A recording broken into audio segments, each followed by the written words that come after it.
डरावनी रातें YouTube channel पर आपका स्वागत है। भूत प्रेत पिशाच और शैतानों की रोमांचक कहानियाँ आपको इस चैनल पर सुनने को मिलती हैं। अगर आपको ऐसी ही वीडियोस देखना पसंद है तो हमारे इस चैनल को सब्सक्राइब करना ना भूलें। तो हेडफोन लगा लें, कमरे की लाइट्स ऑफ कर लें, क्योंकि ये वक्त हो रहा है डरने का।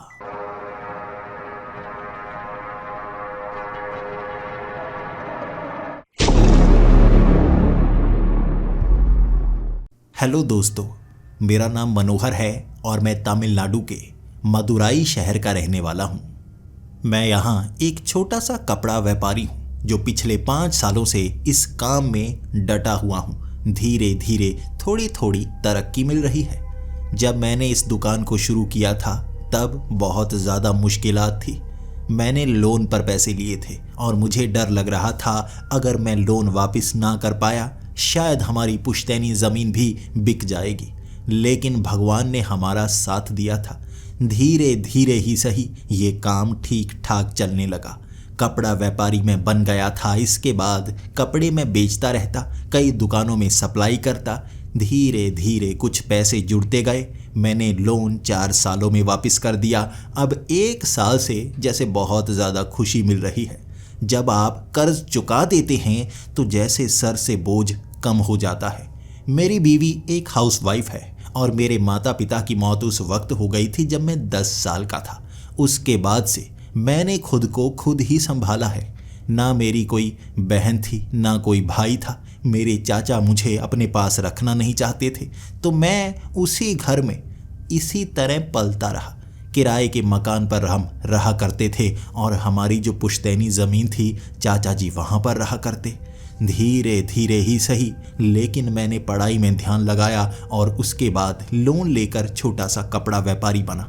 मेरे चाचा जी कहा करते थे, तुम कुछ नहीं बन पाओगे, तुम इसी तरह भटकते रह जाओगे और तुम्हारी शक्ल भी बड़ी बुरी लगती है।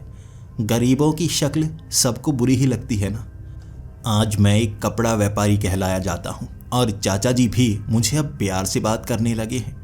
मेरी शादी 6 महीने पहले हो चुकी है और ये सारा काम भी मुझे अकेले को करना पड़ा था। शादी की सारी तैयारियाँ, पहले तो मैट्रिमोनी साइट में मैंने अपना बायोडाटा डाला था।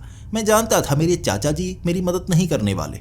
वो तो चाहते थे कि वो ज़मीन पूरी की पूरी उनके नाम हो जाए, लेकिन मैं मैट्रिमोनी साइट्स में अपनी जानकारी डालता रहता था। चाचा जी कहा करते, तेरी शक्ल के लिए तुझे कोई लड़की नहीं मिलेगी। लेकिन उनके मुंह की बोलती बंद तब हो गई जब शायद जितनी खूबसूरत लड़की मैंने सोची थी उससे ज़्यादा खूबसूरत लड़की मुझे मिल गई। उसका नाम था रचना और मेरी जैसे उससे दोस्ती ही हो गई थी। जब मैट्रिमोनी साइट में मैंने अपना बायोडाटा डाला था सबसे पहली रिक्वेस्ट उसी तरफ से आई थी। धीरे धीरे हम बात करने लगे। पहले तो वो कह रही थी कि उसे मैं पसंद तो हूँ लेकिन शादी के लिए अभी समय लगेगा। मैं भी उससे बात करता रहता। उसके बाद कई और लड़कियों के रिश्ते आ तो रहे थे लेकिन मुझे पसंद नहीं आ रहे थे। ऐसा लग रहा था जैसे कपड़ा व्यापारी मैंने लिखा है इसलिए ज़्यादा रिश्ते आ रहे हैं। लेकिन रचना से जैसे मैं प्यार ही करने लगा और 6 महीने बाद हमारी शादी हो गई थी। अब इस घटना को हुए लगभग 6 महीने हो चुके हैं। मैं इसे घटना इसलिए कहता हूँ क्योंकि इसने मेरी ज़िंदगी बदल कर रख दी। रचना सच में बहुत अच्छी है लेकिन रचना के साथ मिला हुआ वो गिफ्ट वो काफ़ी अजीब सा है। कौन सा है वो गिफ्ट? मेरी सास। वैसे तो मेरी बीवी बहुत अच्छी बनकर रहती है लेकिन जब हमारी सास हमारे घर में आ जाती है ना, दोनों मिलकर जैसे मेरी बहुत ज़्यादा बेइज्जती करने लगते हैं। बार बार मेरी सास मुझे टोकती रहती है और जब मेरी सास घर में हो उसी के साथ मेरे चाचा जी घर में आ जाएं, जैसे मेरे सास की मेरे चाचा जी से बनने लगती है। इसके बाद सब मिलकर मुझे घेर लेते हैं और तब मैं घर से बाहर निकलना ही अच्छा समझता हूँ। मेरी बीवी अच्छी है, मेरी सास को अब मैं क्या ही कहूँ। जिस मकान में हम रह रहे थे ये किराए का मकान था। समय धीरे धीरे बीतता गया। हमारे एक बेटी हुई। इसके बाद मैं बेटी के पालन पोषण के लिए काम को और भी मन लगाकर करने लगा। छोटी सी दुकान को मैंने कब बड़ा कर लिया मैं समझ ही नहीं पाया। मेरी शादी हुए अब 10 साल हो चुके हैं और मेरी 8 साल की बेटी है। मैं सोच रहा था कि किराए के मकान पर कब तक रहेंगे। मेरी सास बार बार मुझे बेइज्जत करती रहती है कि खुद को तुमने एक बिजनेसमैन कहा था, अब तक तुम्हारा घर क्यों नहीं बना। इसीलिए जो पैसे मैंने जोड़े हुए थे उससे एक घर लेना चाहता था और इसके लिए तलाश करने लगा मैं शहर में कोई ऐसी जगह मिल जाए जहां हम घर बना सकें, और अगर बना हुआ सस्ता घर मिल जाए तो और भी अच्छा होगा। शहर में ढूंढने पर यह पता चला घर कितने महंगे हैं। अब तो बहुत ज़्यादा महंगाई हो चुकी है। 10 साल पहले घर लिया होता शायद काम आसान हो जाता। उस समय मेरे पास पैसे नहीं थे। ढूंढते ढूंढते एक शहर के बाहर इलाके में मुझे एक सस्ता घर मिल गया। उस घर में कुल 4 कमरे थे, यानी कि मेहमान भी आते तो उन्हें भी रखा जा सकता था। किराए के मकान में सिर्फ 2 कमरे थे और जब मेरी सास आ जाती थी वो इतनी मोटी थी वो तो दरवाजे के अंदर तक न घुस पाती थी। वो दरवाजे तोड़नी सास बेवजह ही मुझे परेशान करती रहती थी। मैं जल्दबाजी में उस घर को खरीद चुका था। मुझे ये तक पता नहीं था ये इलाका कैसा है, ये कॉलोनी कैसी है, यहाँ के लोग कैसे हैं। जब इस घर में हम अपना सामान रखवा रहे थे तब कुछ लोग जो वहाँ घर ले चुके थे, हमारे पड़ोसी थे, हमसे मिलने आए। सब बहुत अच्छे से बात कर रहे थे, लेकिन उन सब ने हमसे ये कहा, आपने काफ़ी महंगा घर ले लिया है। मैं उनको कहता, शहर में कितनी महंगाई है आपको पता भी है, ये तो बहुत ज़्यादा सस्ता घर मिला है। तो वो कहने लगते, इस इलाके में घर काफ़ी सस्ते मिलते हैं, आपने सोचा तक नहीं होगा। जितने में आपने घर लिया है आप उससे काफ़ी ज़्यादा कम करवा सकते थे। हर किसी ने मुझे ये कहा और मुझे लगने लगा क्या सच में मैंने महंगा घर तो नहीं ले लिया। 4 कमरे मिले हैं, 3 बाथरूम मिले हैं। शहर के अंदर अगर मैं ऐसा घर लेता ना दुगने पैसे लग जाते, यहाँ सस्ते में मिला है। फिर भी सभी पड़ोसी ये कहे जा रहे हैं मैंने महंगा घर ले लिया है।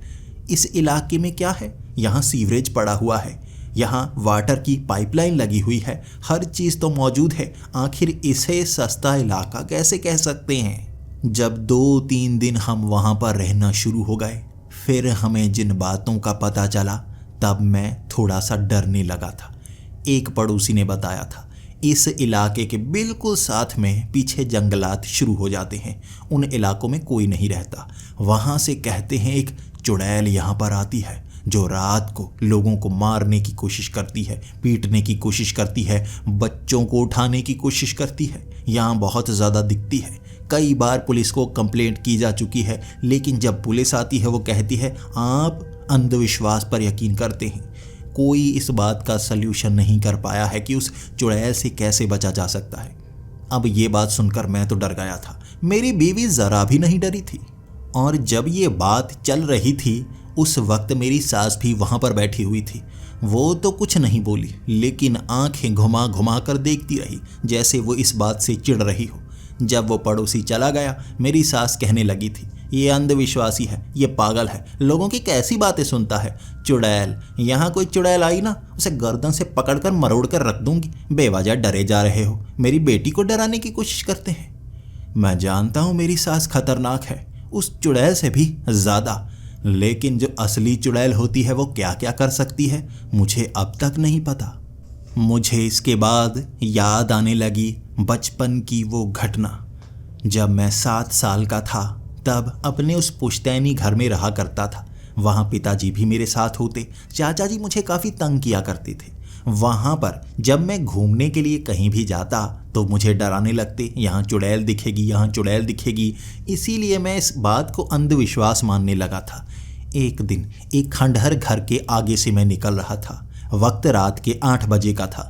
मैं अपने दोस्तों के घर से आ रहा था। वहाँ हमने काफ़ी मस्ती की थी और समय का पता नहीं चला।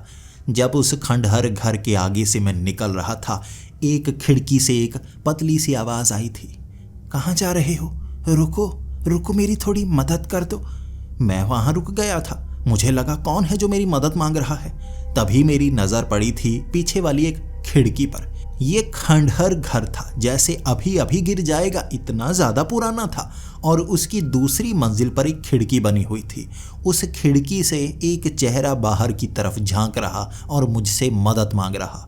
वो कह रही थी कि मुझे यहाँ बंद किया गया है, मुझे यहाँ से निकाल दो। मैं वहाँ रुक गया। मैं उसको कहने लगा, मैं तो छोटा बच्चा हूँ, मैं कैसे निकालूंगा, रुको किसी से मदद लेकर आता हूँ। वो कहने लगी थी, नहीं, कोई मेरी मदद नहीं करेगा, जब तक तुम जाओगे मैं मारी जाऊंगी, ये घर गिर जाएगा, मैं नीचे मर जाऊंगी, जल्दी आओ, नीचे वाला दरवाज़ा खोलो। मैं उसको कहता रहा, नहीं नहीं, मुझे डर लग रहा है, मैं अकेला ये नहीं कर सकता, मैं किसी को लेकर आता हूँ। वो गुस्सा करने लगी थी, तुम खोलते हो या नहीं, जल्दी से आओ, अंदर आओ गेट के और दरवाज़ा खोलो। मैंने कहा, नहीं, मैं नहीं खोलूँगा, मुझे डर लगता है। वो ज़्यादा गुस्से में ज़्यादा भयानक होती गई। उसका चेहरा बहुत भयानक था। अब वो कह रही थी, तुम्हें दरवाज़ा खोलना होगा, मैं तुम्हें मार दूंगी अगर तुमने दरवाज़ा नहीं खोला। खोलो दरवाज़ा, जल्दी आओ, खोलो दरवाज़ा।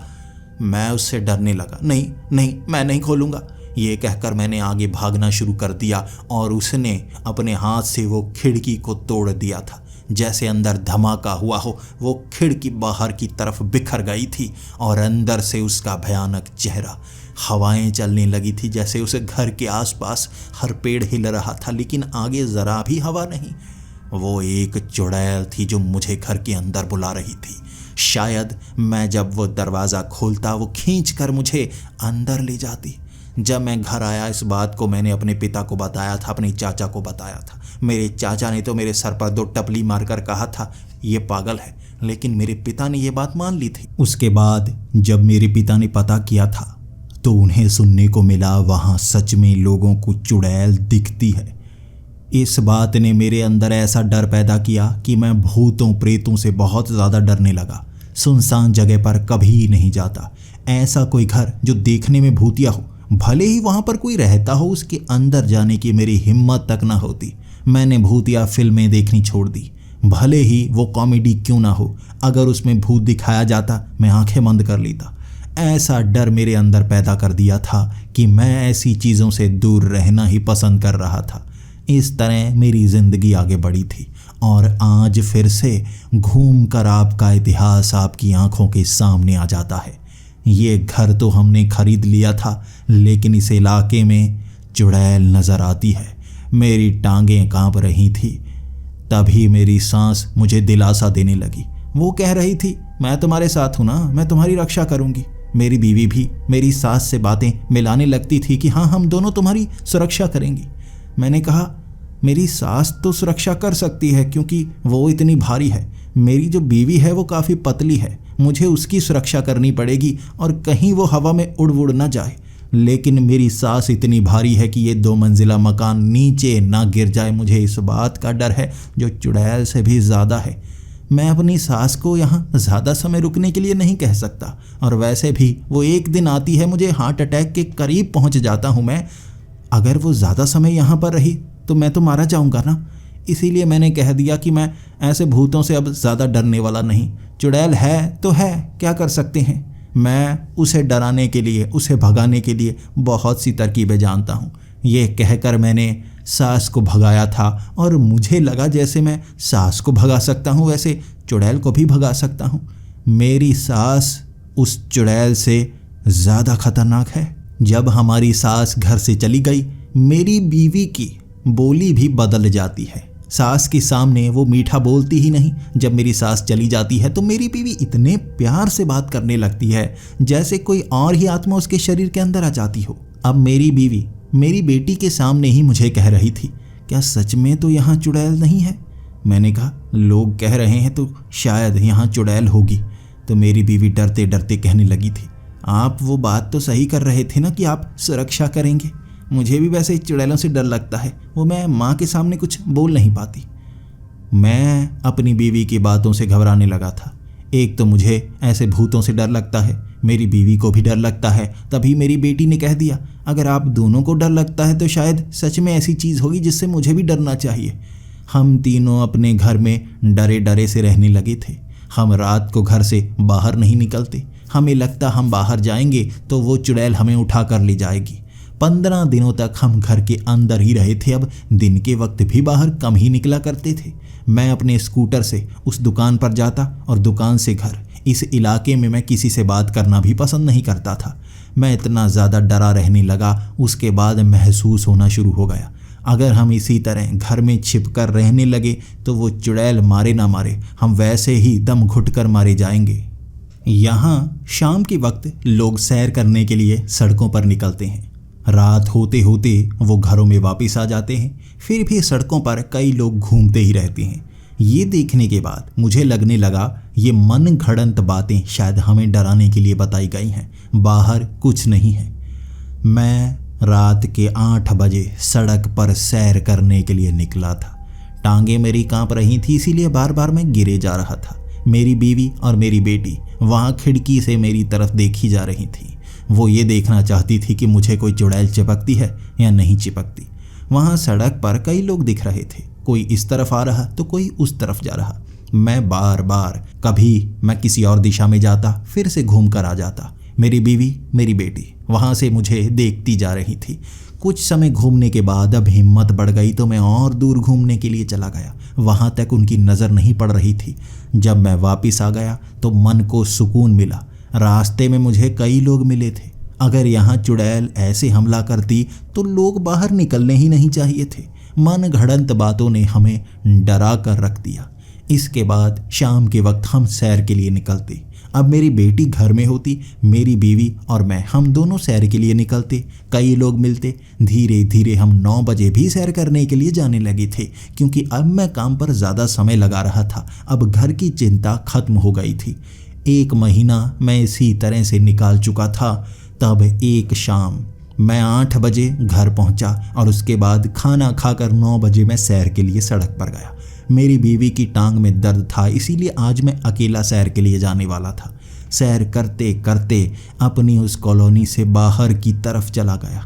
वहाँ काफ़ी बंद पड़े घर थे और उन घरों को देखकर डर तो लग रहा था, लेकिन वो बात बार बार याद आ रही थी। आप डर से लड़ते हैं तो डर को ख़त्म कर सकते हैं।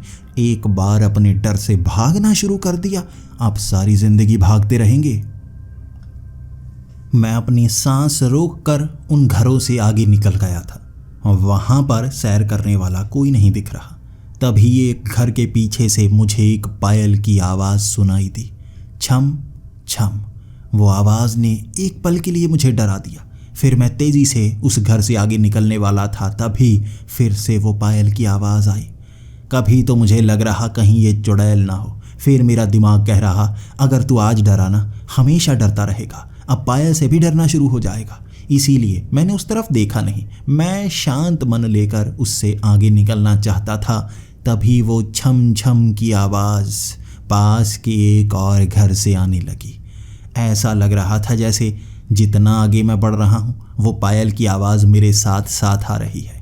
कोई ना कोई तो है इन बंद पड़े घरों से पीछे पीछे से आगे बढ़ रहा है और मैं मेन सड़क से आगे बढ़ रहा हूँ। तभी वो छम छम की आवाज़ दूसरी साइड से आई। किसी ने भी सड़क को क्रॉस नहीं किया था। ये वैसी ही छम छम की पायल की आवाज़ अब सड़क के इस तरफ से आने लगी तो मैं थोड़ा सा घबरा गया। उसके बाद मैंने वहीं से वापस जाने के बारे में सोचा और मैं पीछे मुड़ा और सीधा आगे की तरफ बढ़ने लगा। अब छम छम की आवाज़ उन आसपास के घरों से आती तो रही, लेकिन मैं काफ़ी तेज़ी से चलकर वहाँ से आगे निकल गया और अपनी कॉलोनी में आकर सांस में सांस आई। वैसी पायल की आवाज़ दोबारा सुनाई नहीं दी। घर आकर मैंने अपनी बीवी को बताया था कि ऐसे मुझे पायल की आवाज़ सुनाई दी थी। मेरी बीवी ने कहा था अब डरिए मत, वहाँ घर बंद है, हो सकता है कोई और चीज़ हो जो आपको लग रहा हो कि पायल की आवाज़ है, असल में कुछ और हो सकता है वो। अगली रात फिर से मैं सैर करने के लिए आगे गया था। कई बार मैं वहाँ जा चुका था। पहले तो कभी पायल की आवाज़ सुनाई नहीं दी, कल रात क्यों सुनाई दी थी? इस भ्रम को तोड़ने के लिए आज फिर से मैं उस तरफ गया था। अपनी बीवी की वो बात मुझे याद थी, डर से लड़ना है, डर से लड़ना है। अब डर से लड़ने के लिए मैं वहाँ पर पहुँच गया। जैसे ही उन घरों के आगे से मैं निकला, आज पायल की आवाज़ सुनाई नहीं दी। मैं बहुत आगे पहुँच गया। आगे पेड़ शुरू हो जाते हैं, पीछे जंगल शुरू हो जाता है और जब मैं वहाँ से पीछे मुड़ने वाला था, एक पेड़ के पीछे से छम छम ऐसी आवाज़ आई। पहले तो मुझे लगा इन घरों में शायद कोई ना कोई रहता होगा, आसपास सैर कर रहा होगा, उसकी आवाज़ आई थी। अब ऐसे जंगल के अंदर ये छम छम की आवाज़ कैसे? मैं घबरा कर पीछे देखना ही नहीं चाहता था। मैं थोड़ा सा आगे पहुंचा, तभी मुझे पीछे जो छम छम की आवाज़ सुनाई दी थी पायल की, उसी के साथ कंगन की आवाज़ भी सुनाई दी। ऐसा लग रहा था जिस लड़की ने वो पायल पहन रखी हो उसी ने कंगन भी पहन रखे हों। ये धातु के कंगन थे जिसके ठन ठन की आवाज़ सुनाई दी। मैंने कदम तेज कर लिए, हिम्मत ही नहीं थी पीछे देखने की। भले ही पीछे देखने के बाद सारा डर खत्म हो जाता, लेकिन मेरा मन ये भी कह रहा था, अगर तूने पीछे देखा और वो असल में चुड़ैल निकली, उसके बाद डर से लड़ा नहीं जाएगा। ये डर मुझे धीरे धीरे खाता चला जाएगा। चलो कोई बात नहीं, भ्रम में ही रहूँगा। हो सकता है वो लड़की ही होगी, शायद मुझे बुला रही होगी, चुड़ैल नहीं होगी। ये सोचकर ही घर की तरफ निकल पड़ता हूँ, शायद मुझे कुछ ना हो। मैं तेज़ी से चलता गया। वो छम छम की आवाज़ मेरे पीछे आती गई। मैंने रफ्तार बढ़ाई, मैं और तेज़ चलने लगा। छम छम की आवाज़ और तेज़ होने लगी। उसके बाद मैं तेज़ी से भागने लगा। अब भागता गया और छम छम की आवाज़ बंद। मैं अपनी कॉलोनी में पहुंचा और तब जाकर सांस आई। वहाँ जब कुछ लोग मुझे दिखे, फिर मैंने पीछे मुड़कर देखा। पीछे मुझे कोई नज़र नहीं आया। अब मैं बताता तो किसे बताता कि मेरे साथ क्या हुआ। लोग मजाक बनाते, और वैसे भी कुछ लोग चुड़ैल की बात मानते हैं, कुछ नहीं मानते। घर आकर मैंने अपनी बीवी को ये बात बताई और मेरी बीवी भी कुछ डर गई थी, लेकिन मुझे दिलासा देने के लिए वो कहने लगी, तुमने देखी थोड़े ना है, चुड़ैल थोड़े ना थी, हो सकता है कोई लड़की हो, सैर करने के लिए वहाँ चली गई, और तुम इतने हैंडसम हो ना, इसीलिए कंगन खनकाए थे उसने। मेरी बीवी ने मेरा मूड बिल्कुल सही कर दिया था। मैं पहले तो डर रहा था, लेकिन मेरी बीवी ने जैसे उसका मजाक बनाया, मुझे लगा सच में मैं थोड़ा सा ज़्यादा डर गया। मेरी हिम्मत बढ़ चुकी थी। अगले दिन मैं फिर से रात के 9 बजे सैर करने के लिए निकला, और मैंने सोचा हुआ था पेड़ों से काफ़ी पीछे ही वापस मुड़ आऊँगा। अभी तो मैं अपनी कॉलोनी में ही था, तभी मुझे छम छम की आवाज़ सुनाई दी। मैं घबरा सा गया। ये आवाज़ बिल्कुल पीछे से आ रही थी, छम छम, और मैं आगे बढ़ता गया। वहाँ कॉलोनी में दूर दूर तक कोई नज़र नहीं आ रहा था। आज कॉलोनी के अंदर ही ये छम छम की आवाज़ कैसे शुरू हो गई। मैंने कदम तेज़ करने शुरू कर दिए। ये तो आवाज़ पीछे से आ रही है, अब मैं घर की तरफ भी नहीं मुड़ सकता। ये सोचकर मैं आगे की तरफ बढ़ता गया, कदम तेज़ करता गया। छम छम की आवाज़ तेज़ होती गई। मैं अब लगभग भागने की कगार पर था। मैं भागने लगा और छम छम की आवाज़ पीछे, जैसे कोई मेरा पीछा कर रहा हो। मैंने पीछे मुड़कर देखा, ये एक बहुत भारी मोटी चुड़ैल थी। उसे देखते ही मैं वहाँ अपने पाँव में पाँव फंसाकर गिर गया। अब बचने का कोई रास्ता नहीं। मैंने आंखें बंद की और मैं चीखने लगा, चुड़ैल चुड़ैल, मुझे बचाओ चुड़ैल। वो आई, उसने मुझे पकड़ा और तभी वो कहने लगी, भाई साहब क्या हुआ, अब डर क्यों गए, उठिए। मैं बहुत घबराया हुआ था। ये भारी चुड़ैल की आवाज़ पहचानी पहचानी सी लग रही है। वो बार बार कहती रही, भाई साहब क्या हुआ, आप इतने डर क्यों गए। उसके बाद मैंने आंखें खोली। ये तो हमारी पड़ोसन थी, वही पड़ोसन जो सामने से देखकर मुझे मुस्कुराती रहती है। उसने मुझे खड़ा किया और मैं बहुत ज़्यादा डरा हुआ, पसीने से तरबतर हुआ। उससे मैं पूछ रहा था, हाँ अभी मेरे पीछे कोई चुड़ैल पड़ गई थी। उसने कहा, मैं आपके पीछे थी, मैंने तो कोई चुड़ैल नहीं देखी। अब मैंने आंखें मलकर देखा तो उसने पायल पहन रखी थी। ये छम छम की आवाज़ उसके पाँव से आई थी। तभी मेरे दिल को सुकून मिला और मैंने कहा, अरे आपने तो डरा दिया, ये छम छम की आवाज़, मुझे लगा कोई चुड़ैल मेरे पीछे पड़ गई। तब वो मुस्कुराती हुई कहने लगी, अरे नहीं, मैंने सोचा आप इस समय सैर करने के लिए हर रोज़ जाते हैं, आज मेरा भी मन किया, मैं आपके पीछे आ रही थी कि आपके साथ ही चलती हूँ ना। आप तो और तेज़ होते गए, मैं भी तेज़ होती गई। मैं पीछे से आवाज़ लगाना नहीं चाहती थी, सुना है पीछे से आवाज़ रात को लगानी नहीं चाहिए। मैं आपके साथ आना चाहती थी, आप तेज़ होते गए, बहुत तेज़ होते गए, फिर पीछे देखकर बिल्कुल डर से गए। मैंने खुद को संभाला और कहा, अच्छा तो ये पायल आप पहनकर घूमती हैं, वहाँ पीछे वाले घरों में भी मुझे बहुत ज़्यादा डर लगता है, क्या आप छिप छिप कर देखने की कोशिश करती हैं। उसने कहा, नहीं मैं सैर अमूमन नहीं करती, आज ही निकली हूँ, मैंने सोचा आपके साथ सैर करके आती हूँ, इससे पहले यहाँ तो मैं गई ही नहीं। मैं फिर से, अब जो डर खत्म हुआ था, थोड़ा सा डर फिर से लगने लगा। तो वो जो आवाज़ आती है तो वो किसकी आती होगी? उसने कहा, जैसे मैंने पायल पहनी है वैसे किसी और ने पायल पहनी होगी। आप पायल वाली लड़कियों से डरते बहुत हैं, आपकी बीवी पायल नहीं पहनती। मैंने कहा, नहीं, बहुत अच्छा है कि मेरी बीवी पायल नहीं पहनती, वरना मैं तो हार्ट अटैक से ही मर जाता। अब मैं आगे बढ़ने लगा था और वो मेरे साथ ही सैर करना चाहती थी। और मुझे डर इस बात का लग रहा था कि चुड़ैल मुझे मारे ना मारे, मेरी बीवी मुझे मारेगी। वो ज़रूर कहेगी किसके साथ घूमने के लिए गए थे, वो भी अंधेरे में।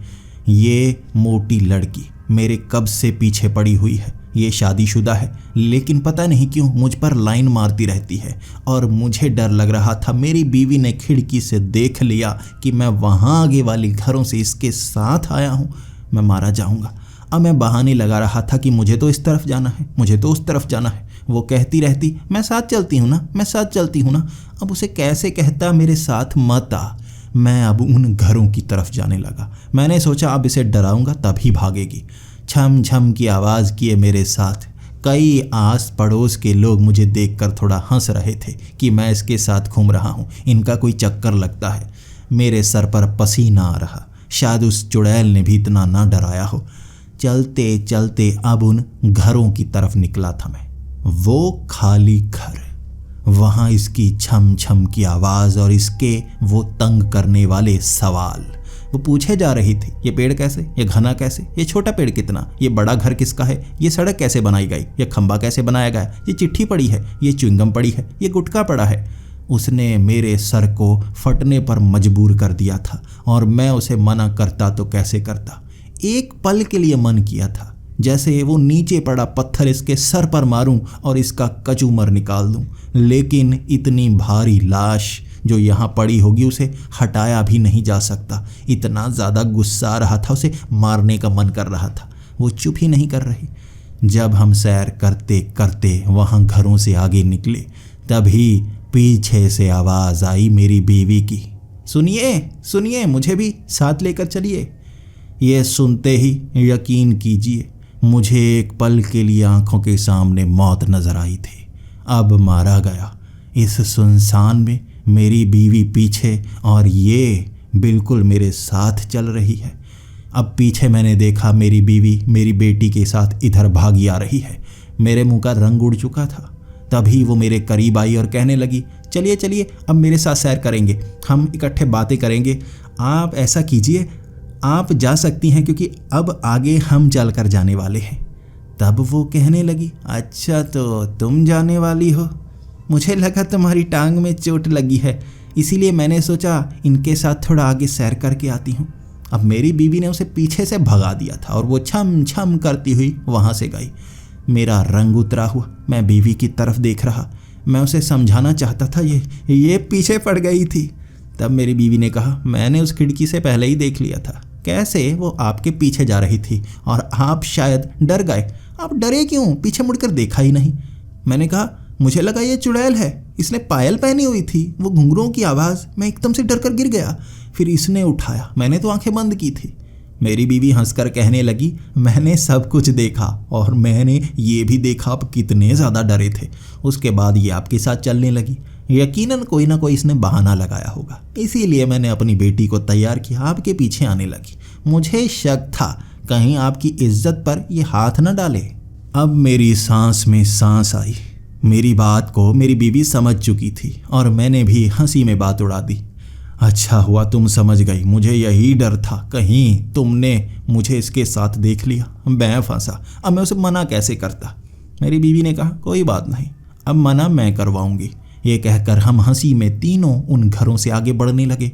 अब वो बिल्कुल पीछे खड़ी वहाँ घूमे जा रही थी, तो हम चाहते थे थोड़ा आगे सैर करके आएं, उससे दूर निकल जाएं, कॉलोनी से थोड़ा आगे, उन सुनसान वीरान घरों की तरफ जहाँ वो घुंघरुओं की, वो पायल की आवाज़ आया करती थी।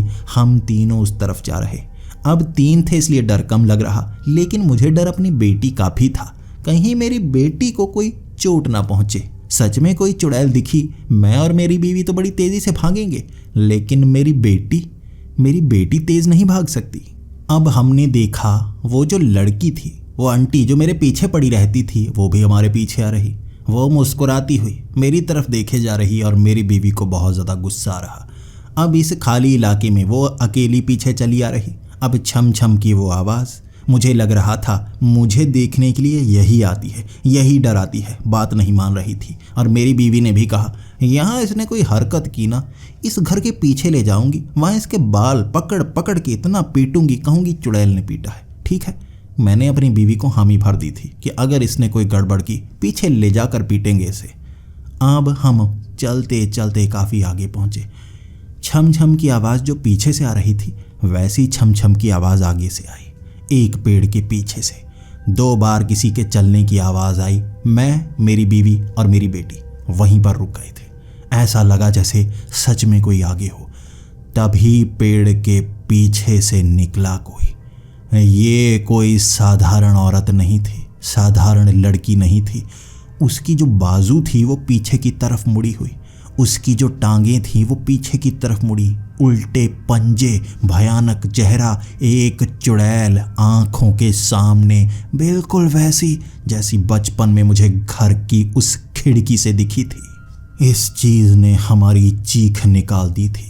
तभी हम तीनों सन्न से हो गए। छम छम की वो आवाज़ करती हुई आगे की तरफ बढ़ी थी। तभी हमें लगा हमें भागना होगा। वो जो पीछे लड़की हमारे करीब आ गई थी, छम छम की आवाज़ पीछे से भी। हम जैसे ही पीछे मुड़े भागने के लिए, हम थोड़ा तितर बितर हुए तो उसे भी वो चुड़ैल दिखी। वो काफ़ी मोटी थी, वो भाग नहीं सकती थी और मुझे लगा हम तो भाग लेंगे, ये मोटी फंसेगी उस चुड़ैल के चक्कर में। लेकिन कमाल देखिए, छम छम छम छम करती हुई हमसे भी ज़्यादा तेज़ आगे भागी वो। मेरी बेटी इतनी तेज़ भाग नहीं पा रही थी, मैं, मेरी बीवी भाग नहीं पा रहे थे और वो तो इतनी तेज़ आगे भाग गई।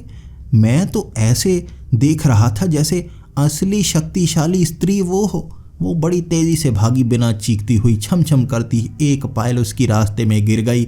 उसने बड़ी तेज़ी से नीचे की तरफ पायल को उंगली फंसाकर उठा भी लिया। इतनी तेज़ थी वो, हमसे बहुत आगे। मैं तो अपनी बेटी को भी खींचने की कोशिश कर रहा। वो चुड़ैल पीछे पेड़ के छिपी और उसके बाद एक घर से निकली। वो उस घर से निकली, जैसे ही मैं अपनी बेटी को आगे करने वाला था, मेरी बीवी थोड़ी आगे हुई और उस चुड़ैल ने मेरी बेटी को खींचा। मैं 4 कदम आगे था और मेरी बेटी को उसने कब उठा लिया पता ही नहीं चला। मेरी बेटी चीख रही थी और वो चुड़ैल सीधा मेरी बेटी को लेकर जंगल की तरफ भागने लगी। पहली बार आंखों के सामने मुझे मौत दिखी थी। मेरी बेटी, मैं अपनी बेटी से इतना प्यार करता हूँ, मुझे अपनी जान की परवाह तक नहीं थी। तभी मैं चुड़ैल का पीछा करने लगा और मेरी बीवी वहीं पर खड़ी थी। मैं जैसे ही पेड़ के करीब गया, वो चुड़ैल पेड़ के करीब जाकर खड़ी हो गई और मुझसे बात करने लगी। ये मेरा शिकार है, पीछे आने की कोशिश मत करना, जो आएगा मैं उसे मार दूंगी। चले जाओ, अब इसे बचा नहीं पाओगे। कुछ देर मैं उससे लड़ने की कोशिश करता रहा और वो कहती रही नहीं। उसने मेरी बेटी को पकड़ा, वो एक पेड़ के ऊपर चढ़ गई। अब मैं पेड़ पर चढ़ नहीं पा रहा था। नीचे से जो पत्थर हाथ में आता घुमा घुमा कर मारने लगता। मेरी बीवी भी वैसा ही करती। हाथ में जो डंडा आता हम उसे मारने की कोशिश करते। 10 से 15 मिनट हम यही करते रहे और तब वो लड़की जो भागकर आगे गई थी कुछ लोगों को लेकर आ गई। उनके हाथ में डंडे, उस मोटी लड़की के हाथ में एक तवा था। वो तवे से धुआं निकल रहा। शायद उसके घर में किसी ने रोटी बनाई होगी और वो वैसा ही गर्म तवा लेकर भागी थी इस तरफ। मुझे लगा अभी लोग आ गए हैं, अब ये भाग नहीं पाएगी। लेकिन वो पेड़ों के ऊपर से, एक पेड़ से दूसरे पेड़ पर, दूसरे पेड़ से तीसरे पेड़ पर, मेरी बेटी उसके पास जैसे चिपकी हुई, लटकी हुई थी। वो चीखें मार रही। लोगों ने उसे घेरना शुरू कर दिया। तभी मुझे लगा अब बेटी को बचाना होगा। अब उस लड़की से मांगा मैंने, ये तवा दे दे। उसने हाथ में तवा पकड़ाया और कहा गर्म है, नीचे हैंडल से पकड़ना।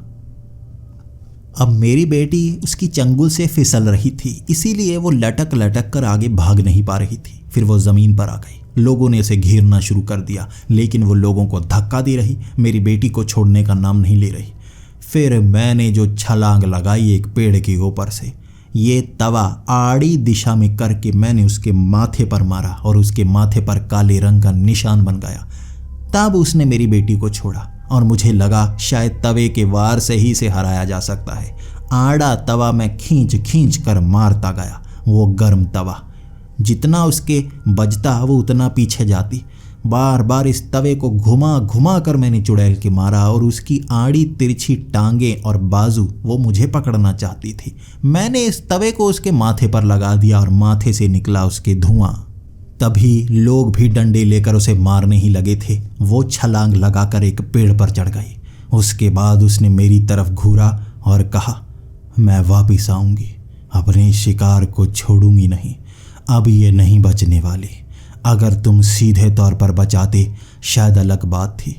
अब तो मैं इस लड़की को मार कर ही रहूंगी। अब तो इसे मार कर ही रहूंगी।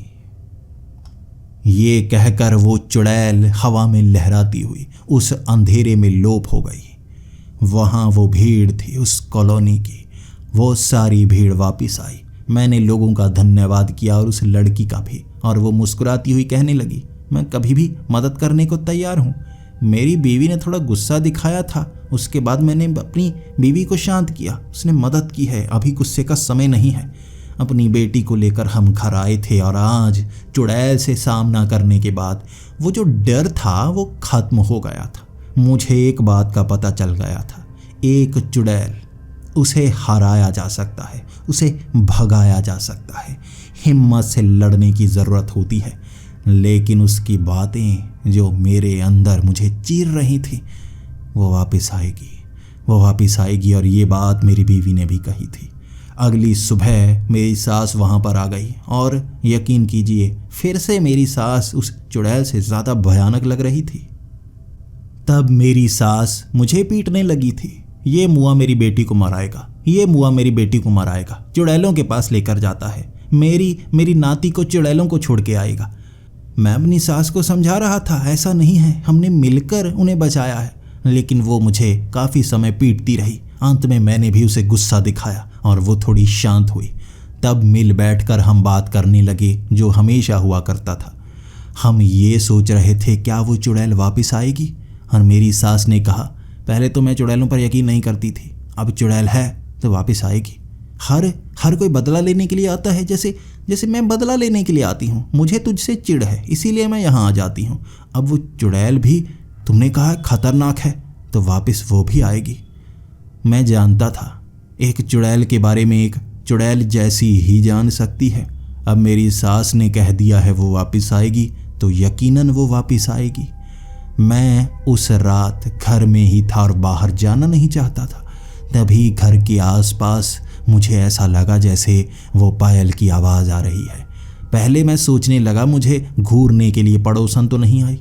पड़ोसन को मैंने छत पर चढ़कर देखा, वो घर में खाना ही बना रही थी। ये पायल की आवाज़ चुड़ैल की ही होगी। एक पेड़ के ऊपर बैठी वो चुड़ैल दिख गई थी और मैंने अपनी वो माउंटी का दरवाज़ा अंदर से लगाया और ताला लगा दिया ताकि वो अंदर ना आ पाए। इस तरह खिड़कियों को भी अच्छे से बंद करके मैं ये सोच रहा था कहीं चिमनी से ही अंदर न घुस आए। चिमनी में भी मैंने वो बड़ा सा गद्दा फाड़ कर फंसा दिया था। इस तरह उस पेड़ के ऊपर बैठी वो साफ दिख रही, इंतज़ार कर रही थी कब हम बाहर निकलेंगे। कभी ना कभी ये मौका आ ही जाएगा। उस रात मैंने ठान लिया था। मेरी सास घर में ही थी और उसे भी उस चुड़ैल को दिखाया था। मेरी सास तो कह रही थी मुझे छोड़, मैं बाहर जाकर देखती हूँ इसे क्या करती है। मैं जानता हूँ मेरी सास उस पर बैठेगी, वो चुड़ैल मारी जाएगी, लेकिन उसके ऊपर बैठने देगी वो तभी ना। कभी कभी तो मन कर रहा था अपनी सास को छोड़ ही देता हूँ, आखिर दोनों में से एक परेशानी तो खत्म हो ही जाएगी ना। एक बार तो मैंने दरवाज़ा खोलने की जिद भी की थी कि मेरी सास आप काफ़ी ताकतवर हैं, आप उसे मार कर आइए, लेकिन मेरी बीवी समझ गई मैं क्या करना चाहता हूँ, इसीलिए मैं थोड़ा सा शर्मिंदा हो गया था। वो रात बहुत भयानक थी। हमने डर डर कर गुजारी थी कहीं वो अंदर ना आ जाए, मेरी बेटी को उठा कर ना ले जाए। अगली सुबह मैं जानता था चुड़ैल से छुटकारा पाना होगा। वो चुड़ैल मेरी बेटी को मार देगी। उसके बाद मैं एक ऐसे बाबा को ढूंढने लगा जो चुड़ैलों का निवारण करता हो। यहाँ आसपास तो कई बाबा थे, वो ढोंगी थे, वो झूठे थे। मैं किसी ऐसे बाबा को ढूंढ रहा था जिसने सच में चुड़ैलों से निपटारा किया हो, और एक मशहूर बाबा के बारे में मेरे दोस्तों को पता था। पास के ही एक गांव में पहुंचकर मैंने जब उस बाबा से बात की तो वो उस चुड़ैल के बारे में पूछने लगा। उसके बाद उसने भी जान पहचान लगाई और शाम तक अपने जान पहचान वालों से उसने कई खबरें निकलवाई। वहाँ एक चुड़ैल रहती है और वो चुड़ैल कैसे बनी ये राज का पता करना होगा। वो चुड़ैल जंगल से आती है, जंगल में कहीं ना कहीं उसकी मौत हुई होगी। अब किसी ने किसी लड़की को जाकर जंगल में मार दिया है तब वो चुड़ैल बन गई, ऐसा नहीं होता। ऐसी जगह जहाँ पर किसी ने कोई खास बलि दी हो या शक्तियों का उपयोग किया हो, काफ़ी समय वो वहीं पर कैद हो, उसके बाद वो शक्ति से चुड़ैल बनती है। इसीलिए तुम्हें जंगल में कोई घर ढूंढना होगा जहाँ पर उस चुड़ैल का वास है। वो वहीं से आती है और वो वहीं से बनी है। इतिहास भी वहीं से ढूंढा जा सकता है। वो चाहती क्या है ये राज भी वहीं ढूंढा जा सकता है। आज रात तुम्हें वहाँ जाना होगा क्योंकि चुड़ैलें जब किसी का पीछा करती हैं वो ढूंढने की कोशिश करती हैं कैसे उसे मारा जा सकता है। तो तुम्हें आज रात ही वहाँ पर जाना होगा, ढूंढ कर आना होगा। दिन के वक्त इस राज का खुलासा नहीं किया जा सकता। समय बर्बाद करोगे तुम्हारी बेटी मारी जाएगी। उस बाबा ने मेरी कलाई पर एक काले रंग का धागा बांध दिया था। अब उस धागे के ऊपर एक पायल बांधी थी। बाबा ने कहा ये पायल की आवाज़ तुम्हें उस चुड़ैल से दूर रखेगी। एक पायल चुड़ैल की पहचान होती है जो उसने मरने से पहले पहनी हुई होती है। मैं अब पूरी बात नहीं बता सकता, इसमें बहुत समय लगेगा। रात का वक्त हो गया है, जल्दी से उस जंगल के अंदर जाओ, ढूंढो वो घर कहाँ है। वहाँ तुम्हें राज जानने को मिलेगा आखिर वो चुड़ैल कौन है। क्या वहाँ वो चुड़ैल रहती है तुम्हें खुद ब खुद पता चल जाएगा।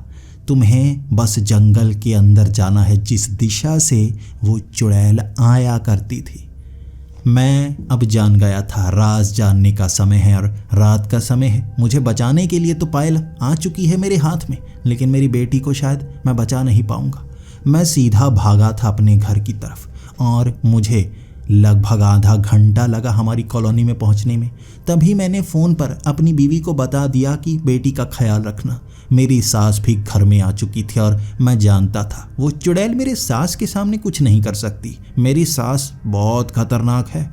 अब मैं सीधा कॉलोनी के बाहर वाले उन बंद पड़े घरों की तरफ भागा। मैं अपनी उस पायल को हाथ में कपड़े से बांधे हुए था ताकि उनकी आवाज़ ना आए। मुझे आवाज़ सुननी थी उस चुड़ैल की, लेकिन वो आवाज़ आई ही नहीं। उन घरों के पास से मैं गुज़रता रहा। गुज़रते गुज़रते मैं काफ़ी आगे चला गया। जिस दिशा से वो मेरी बेटी को ले जा रही थी मैं वहाँ आगे बढ़ता गया। एक दिशा में जाता गया और 20 मिनट बाद जंगल के बीच में मुझे एक घर मिला जिसके ऊपर लाइट जल रही थी। मुझे लगा कहीं यही तो नहीं, इसी दिशा से तो आई थी। मेरी बेटी को कहीं तो ले जाना चाहती थी ना वो। अब मैं चलते चलते जब उस घर में पहुंचा, मैंने दरवाज़ा खटखटाया और एक बूढ़ा आदमी बाहर निकला और मुझसे पूछने लगा क्या चाहिए। मैंने उस बूढ़े आदमी को कहा आपने यहाँ जंगल के बीच में घर बनाया हुआ है, आपको डर नहीं लगता? एक चुड़ैल यहाँ पर घूमती है। तब वो बूढ़ा आदमी बोलने लगा मुझे डरने की ज़रूरत नहीं है, डरना तुम्हें चाहिए। वो चुड़ैल मुझे नुकसान नहीं पहुंचाती, बाकियों को नुकसान ज़रूर पहुंचाती है। मैंने उससे सवाल किया था आपको डर क्यों नहीं लगता, आप मरने वाले हैं इसलिए? तब वो कहने लगा नहीं मैं नहीं मरने वाला। मैंने कहा मरने वाले हैं, उम्र देखिए आपकी। वो हंसकर कहने लगा उम्र की मौत वो तो आती ही है, लेकिन वो चुड़ैल जो मौत लेकर आती है वो भयानक होती है। चले जाओ यहाँ से इससे पहले कि वो आ जाए। मैंने कहा उसी का इंतज़ार कर रहा हूँ। मैं उस राज को जानने आया हूँ, आखिर कौन है, कहाँ से आती है, मेरी बेटी को क्यों मारना चाहती है। तब वो बूढ़ा आदमी कहने लगा तुम्हारी बेटी को वो क्यों मारना चाहती है? मैंने कहा उसे उसकी चंगुल से छुड़ाया मैंने, इसीलिए वो उसके माथे पर जो आड़े तवे मारे शायद उसका गुस्सा है उसके अंदर। तब बूढ़े आदमी ने कहा अच्छा वो तुम्हारे वार थे, तुम्हारी बेटी शायद उसकी रडार में है और सबसे पहले वो उसे मारना चाहेगी। अब आज रात कोई तो तैयारी की होगी उसने। मैंने कहा आपको कैसे पता, और आपको कैसे पता आड़े तवे उसके जो माथे पर निशान आपने देखे? उसने कहा हाँ मैंने देखे। हर रोज़ देखता हूँ उसे, हर रोज़। ये बात सुनते ही मैं घबरा गया और मुझे लगा ये सब जानता है। तब मैंने उसको कहा था, बताइए, मुझे सच बताइए, मुझे अपनी बेटी को बचाना है। अगर आज मैं उसे रोक ना पाया ना, मेरी बेटी मारी जाएगी। ये कहते ही वहाँ लाइट चली गई। वो बूढ़ा आदमी कहने लगा था, लाइट कैसे चली गई? यहाँ तो लाइट जाती ही नहीं। लाइट गई है या ले जाई गई है? मैं और डर गया था, क्योंकि ये कनेक्शन हमारी कॉलोनी की तरफ भी जाता है। वहाँ भी लाइट गई होगी और हमारे उस घर में तो इन्वर्टर भी नहीं लगा हुआ। मोमबत्ती रखी होगी मेरी बीवी ने। अब मैं और डरा हुआ था उस बूढ़े आदमी को कहा, देखिए, मैं आपके सामने हाथ जोड़ता हूँ, मुझे सच बताइए, कौन है वो चुड़ैल, कौन है? वो मुझे अंदर लेकर गया और टॉर्च की रोशनी में एक तस्वीर दिखाई। मेरी बेटी, वो मेरी बेटी है। वो ऐसी जादू की शक्ति का इस्तेमाल कर रही थी जो उसे वो चुड़ैल बना सकती थी। वो अपने दुश्मनों से बदला लेना चाहती थी। पहले से ही उसके दिमाग में एक बीमारी सी थी। वो बदला लेने के लिए पागल थी। जब लड़कों ने उसे कॉलेज में छेड़ा था, वो बदला लेना चाहती थी। उसे चूमा था, वो बदला लेना चाहती थी। वो उन्हें मार नहीं पा रही थी क्योंकि कमज़ोर थी, इसीलिए ताकतवर होना चाहती थी। वो जिम में लगी थी, लेकिन 2 महीनों में उसकी बॉडी नहीं बनी। उसके बाद उसे लगा काली शक्तियाँ ही उसे ताकतवर बना सकती हैं।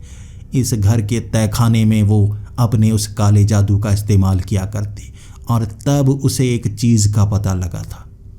3 पुश्तों की शक्ति को जोड़कर चुड़ैल को महाशक्तिशाली बनाया जा सकता है। एक चुड़ैल मरकर दोबारा जिंदा हो सकती है, इसीलिए वो खुद मरकर चुड़ैल बनना चाहती थी और चुड़ैल की शक्तियाँ लेकर दोबारा इंसान बनना चाहती थी। उसे 3 पुश्तों की लड़कियों के शरीर के अंग चाहिए थे।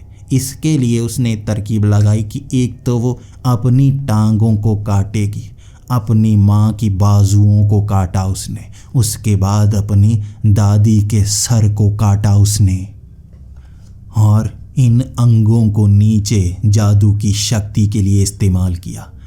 तब वो मारी गई थी। उसके बाद वो चुड़ैल बन गई और यहीं रहने लगी। मैंने उसे भगाने की कोशिश की, लेकिन वो गई ही नहीं। बस वो मुझे नहीं मारती, मुझे इस बात की खुशी है। उसने अपनी माँ को मारा, उसने अपनी नानी को मारा। 3 पुश्तें, एक माँ की बेटी और उस बेटी की बेटी, लेकिन उससे एक कमी रह गई, क्योंकि किसी और 3 पुश्तों के अंग लाने थे, ना कि अपने ही अंग। उसने अपनी नानी के अंग को काटा, अपनी माँ के अंग को काटा, लेकिन जब अपने अंग को काटा तो वो शक्ति 3 पुश्तों की नहीं बनी जो उसे जिंदा करती। इसीलिए तब से वो ढूंढ रही है 3 पुश्तों की कोई ना कोई ऐसी स्त्रियां जो एक साथ हों। शायद कभी उसे वो मिल जाएंगी, लेकिन तब तक वो चुड़ैल बनकर लोगों को मारने की कोशिश करती है, ढूंढती है ऐसे लोगों को जो एक साथ रहते हैं। 3 पुश्तें ढूंढ रही है वो, 3 पुश्तें। ये सुनकर मेरे होश उड़ गए थे। मेरे घर में मेरी बेटी, उसकी माँ और उसकी नानी मौजूद है। कहीं उसे पता तो नहीं चल गया? कहीं उसे पता तो नहीं चल गया? अरे मैं क्या करूं? ये तो और भी बड़ी परेशानी हो गई। अब मुझे लगा मुझे घर वापस जाना चाहिए, लेकिन उसे मैं रोकूंगा कैसे? मैंने उस बूढ़े आदमी को कहा था, मुझे बताइए उसे मैं कैसे रोक सकता हूँ, कैसे रोक सकता हूँ? उसने कहा, नीचे तय खाना है, उस तय खाने में ही उसके सारे राज हैं। मैं भाग कर तहखाने में गया था। उस तहखाने में मोमबत्ती लिए मुझे ऐसी काली शक्ति का एहसास हुआ जैसे मैं किसी नर्क में आ गया हूँ। सामने एक मर्तबान में उसने टांगें रखी हुई थी अपनी, उसने बाजुएं रखी हुई थी अपनी माँ की, उसने सर रखा हुआ था अपनी नानी का, और उनके नीचे एक खंजर। अब उसी खंजर से उसने काटा होगा अपने इन अंगों को। अपनी आंखों के सामने अपनी टांगें कौन काट सकता है? एक चुड़ैल कर सकती है ये। और मुझे राज का पता चल गया था, और उस बाबा ने जो खास बात बताई थी, वो चुड़ैल जिस चीज़ से बनी है उसे मारेगी भी वही चीज़, वो खंजर जिसने उसके अंगों को काटा, शायद वही उसे दोबारा मार सकता है। अब उस खंजर को लिए मैं भागने लगा था अपने घर की ओर। मेरा घर काफ़ी दूर था, 20 से 25 मिनट मुझे लगने वाले थे और मैं भागता गया। जैसे ही मैं अपनी कॉलोनी में पहुंचा, वहां काफ़ी लोग थे जो घर के बाहर थे। उन्होंने कहा यहाँ आवाज़ें आ रही हैं, पायल की आवाज़ें, और घरों के अंदर लोगों को चुड़ैलें नज़र आ रही हैं। कई लोग घर के अंदर दुबक गए, कई बाहर आ गए, लोग इकट्ठे हो रहे थे। मैंने कहा मेरी बीवी, मेरी बेटी। किसी ने मेरी बीवी को नहीं देखा था, किसी ने मेरी बेटी को नहीं देखा था। मैं अपने घर की तरफ भागा। शायद उसने ही ये लाइट का कट लगाया था, कुछ ना कुछ किया था। इस अंधेरे में वो कुछ करने वाली है, मैं जानता हूँ। मैं भागा उस घर में। जब पहुँचा, चीखों की आवाज़ गूंज रही थी। वो चुड़ैल चिमनी के रास्ते घर के अंदर थी और दरवाजे बंद थे। मैं भी घर के अंदर घुस नहीं पा रहा था। मैं घर के अंदर कैसे आता? उस चुड़ैल ने मेरी बेटी, मेरी बीवी को पकड़ रखा था और मेरी सास भाग भाग कर आ रही थी और उसके सर पर अपना सर मार रही थी। मेरी सास मोटी है, इस चीज़ का उसे फ़ायदा मिल रहा था। वो चुड़ैल उसे किस तरफ से पकड़ती? मेरी सास का घेराव काफ़ी बड़ा है, वो बिल्कुल गेंद की तरह मोटी है, किसी दिशा में भी उसे पकड़ा नहीं जा सकता। इसीलिए वो चुड़ैल मेरी सास को पकड़ नहीं पा रही और समय बर्बाद हो रहा। मैं खिड़की से सीधा ऊपर की तरफ बढ़ने लगा था। छत से वो चिमनी में मैं घुसा और नीचे गिरा। भले ही मेरी टांग थोड़ी मुड़ी, लेकिन मैं घर के अंदर था। वो चुड़ैल चीख रही। मेरी बेटी को मारने पर उतारू उसके हाथ में एक पुराना सा चाकू था। वो नए खंजर से दोबारा 3 शिकार करने वाली थी, लेकिन मैं पीछे से भाग कर आया। जब वो चाकू चलाने वाली थी मेरी सास के ऊपर, मैंने चाकू सीधा उसकी गर्दन में घुसेड़ दिया। मैं बहुत कमज़ोर सा लड़का हूँ।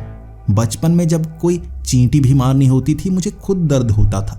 किसी छोटे से चूजे को अगर मैं उठा लेता, मुझे डर लगता वो गिर ना जाए, उसे चोट ना लग जाए। स्कूल में जब मैं किसी से लड़ा करता था, उसे बस चांटे मारता था, मुक्के नहीं मारता था, ताकि उसके खून ना निकल आए। मैं कभी किसी की हड्डी नहीं तोड़ सकता। खून देखकर मुझे चक्कर आने लगते हैं। आज मैं अपनी बेटी, अपनी बीवी को बचाने के लिए वो खंजर उसकी गर्दन में घुसेड़ चुका था और बार बार खींचता रहा। मैंने गर्दन के 2 हिस्से कर दिए थे। मैं बार बार गले को काट कर उस सर को धड़ से अलग कर चुका था। उसका धड़ निष्ठल सा नीचे पड़ा था, उसका सर जिंदा था। वो बोल रही थी, वो बोले जा रही थी। वो कह रही मैं बदला लूँगी, मैं बदला लूँगी। और मैं अब जानता था आगे क्या करना है। उसकी शक्ति को ख़त्म करना है। उसका ये शरीर और उसके वो अंग सब जलाने होंगे। वहाँ आस पड़ोस के लोगों को इकट्ठा करके वहीं पर हमने आग जलाई थी और उसके अंगों को जलाने के लिए मैं जंगल में एक मोटरसाइकिल लेकर गया। उसके सभी अंग मर्तबान के साथ मेरी सास पीछे बैठी पकड़े हुई थी। उन अंगों को लाकर हमने वहीं पर जलाया था, उसका अंतिम संस्कार किया था। उसका सर सबसे अंत में जलाया था जब वो कमज़ोर हो गया था। जलते जलते उसके अंदर से लपटें निकली थी और एक धमाका, और उसके अंदर की वो चुड़ैल नुमा आत्मा आसमान की तरफ लहराती हुई दिखी थी। इस तरह वो चुड़ैल का अंत हुआ था, जो शायद सबसे शक्तिशाली चुड़ैल बनना चाहती थी। वो जिंदा होना चाहती थी और हमने उसे बची हुई को भी मार दिया। इस तरह मैं बहुत खुश हुआ था उस बाबा से। उसने मेरी बड़ी परेशानी को दूर कर दिया था। मैं अपने परिवार को बचा चुका था और धन्यवाद करने के लिए जब उस बाबा के पास गया, कुछ कपड़े और कंबल लेकर गया था। और वो बाबा कहता जा रहा था, मैं पैसों के लिए ये सब नहीं करता, लेकिन मैं फिर भी अपनी खुशी से ये सामान उसे देना चाहता था। मैंने उस बाबा से ये कहा था, आपको चुड़ैल भगानी आती है, चुड़ैल मार नहीं आती है, क्या आप हर परेशानी को ज़िंदगी से दूर कर सकते हैं? तब उस बाबा ने कहा था, मैं सिद्धियों के कारण बहुत काम कर सकता हूँ, बहुत सी जानकारी पा चुका हूँ। तुम और किस परेशानी से निजात चाहते हो? मैंने कहा, मैं सांस की परेशानी से निजात चाहता हूँ। उस बाबा ने कुछ समय सोचा और फिर कहा, कुछ परेशानियां भगवान ने बनाई हैं, वो हम दूर नहीं कर सकते। और मैं निराश घर वापिस आया था, क्योंकि मेरी सास अब 10 दिन के लिए यहाँ रहने वाली थी। भले ही वो चुड़ैल से निजात मिल गई थी, लेकिन मैं अब भी उतना ज़्यादा खुश नहीं हूँ, क्योंकि ज़िंदगी में परेशानियाँ आती ही रहती हैं। मुझे नहीं पता आपको मेरी कहानी कैसी लगी होगी, लेकिन आज भी इस कहानी को याद करता हूँ तो मैं डर जाता हूँ और मेरी सांस हंस पड़ती है।